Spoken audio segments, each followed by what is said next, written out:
Lions and lionesses.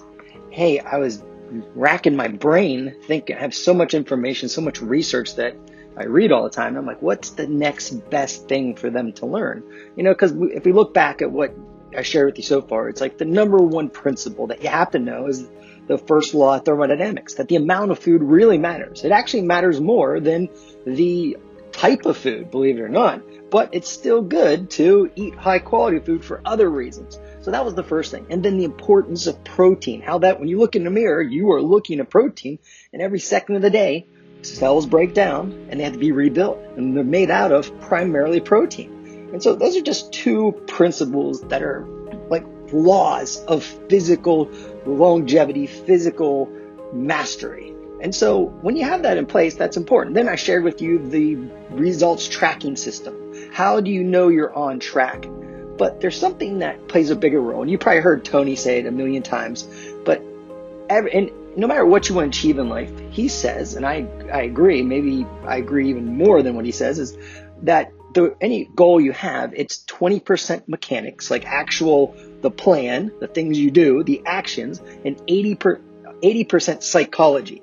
I think it's more like 90-10, because at this point in my career with training and everything, like I know like this is what works. Like I've done it for decades, right? And I've worked with thousands of people. So it's really simple to me. But like when I start to learn something new, I start from ground zero, and I realize that it's like you think you know a lot, like because you feel really confident first, but you bump into a lot of walls and you don't see it. And so like when I first started investing money, like I made so many mistakes. I thought I knew stuff. I learned from other people that claimed that they knew what they were talking about. It wasn't until, I really learned from Tony that because he did all the work first, and I learned the mechanics. But once I learned the mechanics, psychologically, I get excited about things. I'm like, oh, this is a great thing. I want to support these people and invest money there.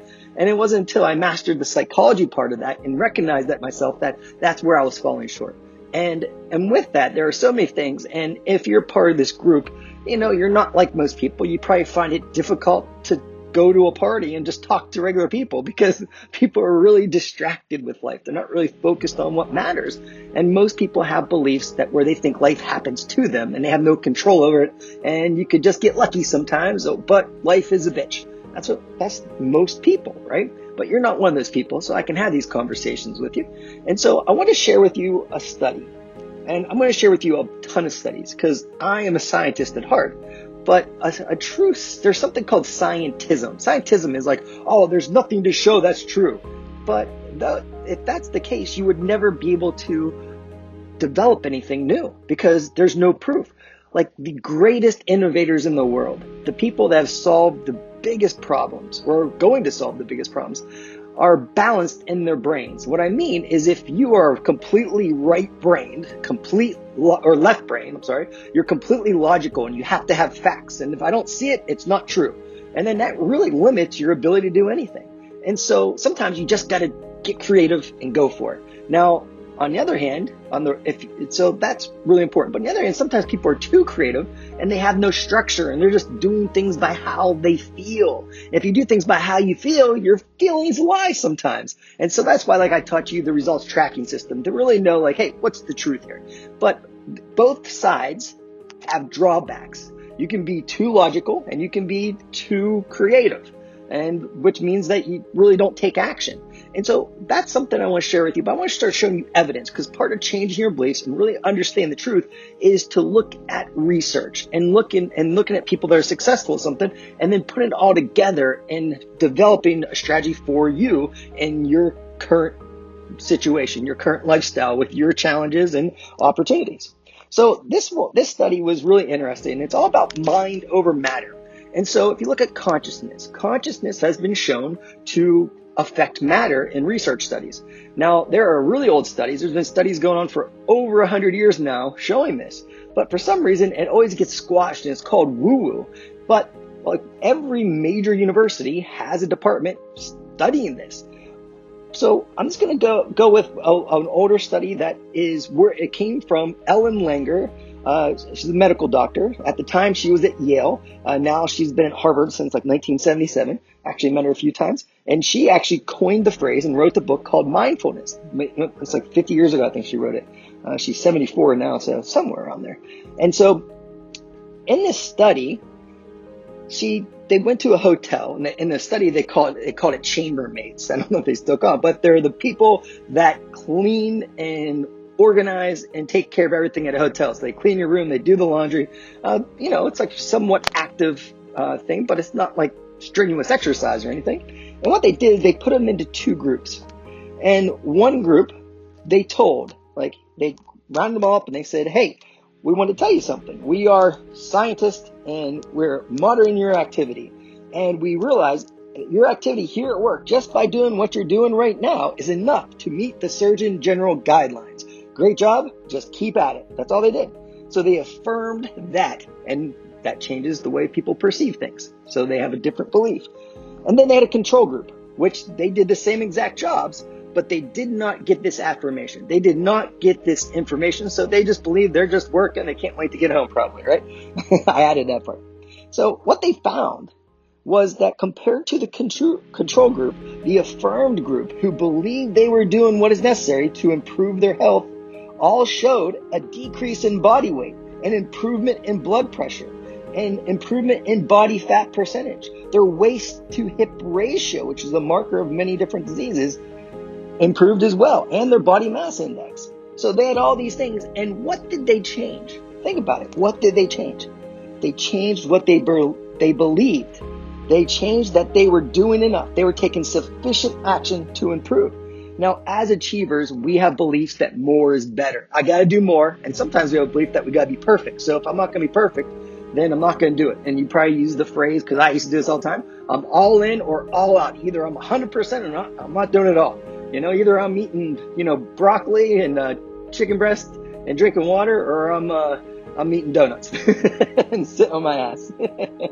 That's really common with really successful people too. And so what I mention this to, because how does this apply to you?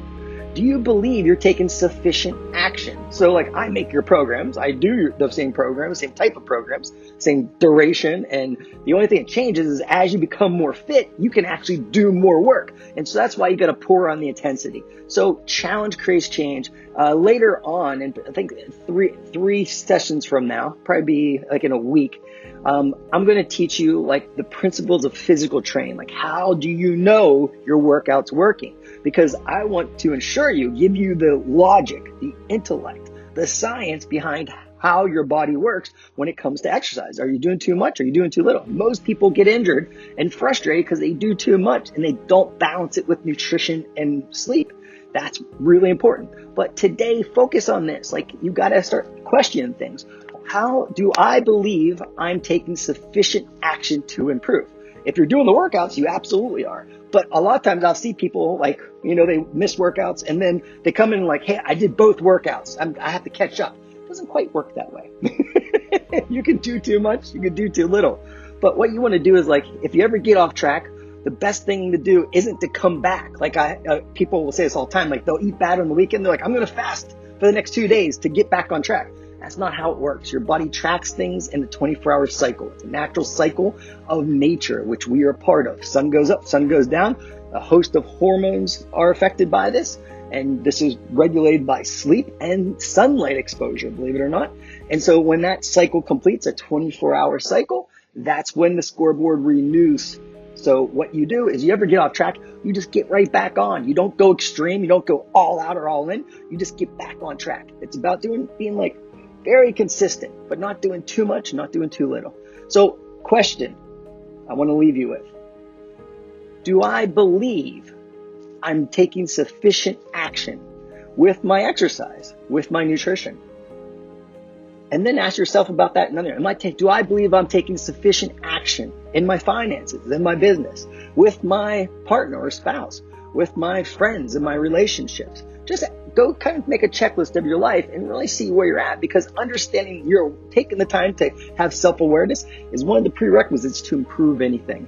I'm going to be sharing more and more of this with you. If you're interested or you have specific questions and any things you want me to cover, just hit me up in here, leave me a message, and I will be sure to answer it for you, my friends. All right, I'm excited. I know you're a nerd like me, so when I first learned this, it was quite a while ago. It blew my mind. So I'm hoping that it blows your mind as well, and you have a great day.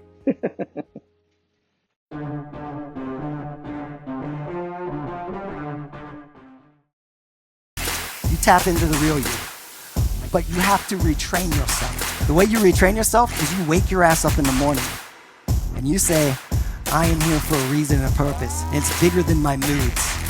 It's bigger than the difficulties of the day. I am here to live like a lion, not the fear of a lamb.